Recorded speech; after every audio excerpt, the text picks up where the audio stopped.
suis allée chercher un livre tout à l'heure chez une libraire et sur son bureau, il y avait un papier collé qui était un gros CHUUT, C-H-U-U-U-T, et je lui ai posé la question: pourquoi vous avez ça sur le bureau? Et elle me dit que c'est pour qu'elle se souvienne de ne jamais répondre d'une façon peut-être un peu désagréable ou agacée en tout cas aux gens qui systématiquement entrent dans sa boutique. Elle lui pose toujours la même question, qui est une question fermée, c'est-à-dire: est-ce que vous n'avez pas tel livre, vous n'avez pas le dernier Goncourt ou quoi que ce soit d'autre?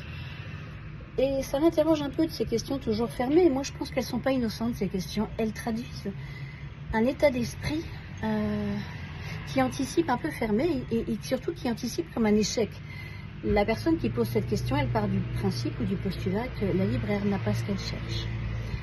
Alors je me suis demandé si on pourrait remplacer toutes ces questions fermées, et probablement on en a tous posé ce genre de questions, par des questions plus ouvertes du style: bonjour, est-ce que vous pourriez m'aider? Je cherche tel livre, par exemple. Ça serait certainement faire montre d'une ouverture d'esprit et une possibilité de dialogue, et qui serait quand même vraiment beaucoup plus chouette que juste vous n'avez pas.